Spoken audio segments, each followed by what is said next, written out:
પ્રમુખ સંદીપ એન્જિનિયર આપણી સાથે છે, તેમની સાથે વાત કરીશું. સંદીપભાઈ, ઓવરઓલ બજેટ પ્રસ્તુત કરવામાં આવ્યું, તમારી નજરે કઈ રીતે જુઓ છો? ખાસ કરીને નોકરિયાત વર્ગને આની અંદર મોટો ફાયદો છે, જે રીતે ઇન્કમટેક્સ સ્લેબ વધારવામાં આવ્યો, વેપારી વર્ગ, ઉદ્યોગ વર્ગ, ઓવરઓલ આપ કઈ રીતે જુઓ છો?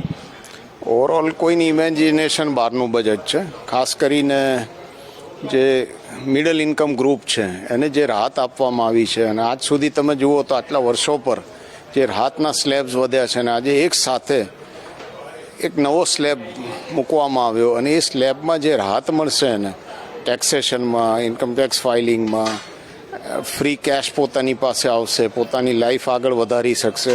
તો આ બજેટ ખૂબ જ પોઝિટિવ, સકારાત્મક છે, અને મિડલ ઇન્કમ ગ્રુપ માટે ખૂબ કામ અને ખૂબ વસ્તુઓ કહી ગયેલું બજેટ છે.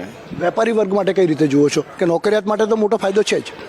વેપારી વર્ગમાં જે આપણી બેકબોન છે ઇન્ડિયા, ગુજરાત અને સ્પેશિયલી ઇન્ડિયાની ઇન્ડસ્ટ્રીનો, એમએસએમઈનો, એ લોકોને જે નવા સ્લેબ્સ આપ્યા, નવી રાહત આપી, સ્મોલ સ્કેલને નવા સ્લેબ્સ આપ્યા, એમને માટે ફ્રી લિક્વિડિટી કરી, તે લોકોને બેંકની લોન ઇઝ કરી, તો દરેક સેક્ટરને પાછું સંબોધ્યું છે. એવું નથી કે એક જ સેક્ટરને આવરી લીધેલું છે.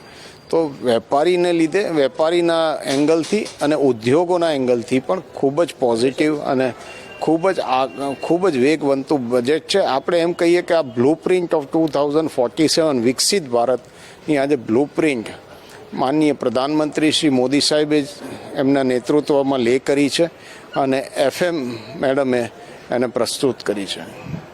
ઓવરઓલ જે હેલ્થ સેક્ટર છે, ઇન્સ્યોરન્સ સેક્ટર છે, અને તે સિવાયના અલગ અલગ સેક્ટર છે, તેને આપ કઈ રીતે જુઓ છો? કારણ કે જે આંતરરાષ્ટ્રીય મેડિક્લેમ કંપનીઓ છે તેમને પણ 100% હવે પ્રવેશની છૂટ આપવામાં આવી છે.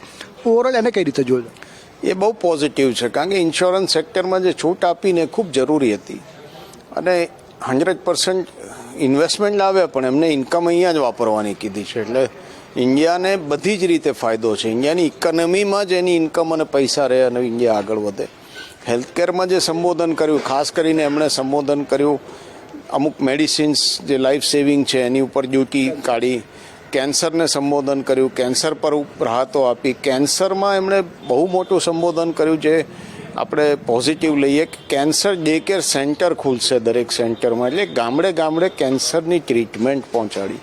એટલે આજે આમાં બજેટમાં જોઈએ તો એગ્રીકલ્ચર, હેલ્થકેર, MSME, ફિશરીઝ, અનેક સેક્ટરો કવર કરી લીધા છે.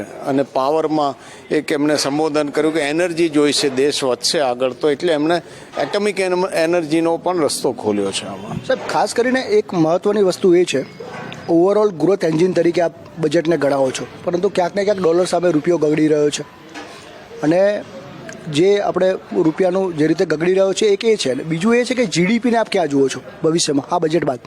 GDPમાં તો સુધારો બહુ જલ્દી આવશે, કારણ કે ઇન્ડિયાની ઇકોનોમીને જે ફ્રી જે ટેક્સેશનને રાહતથી એનાથી ફાયદા થશે. એમાં GDP રિકવરી ફાસ્ટ આવશે, ઇન્ફ્રાસ્ટ્રક્ચર સ્પેન્ડિંગ ચાલુ થશે એ ફાસ્ટ આવશે.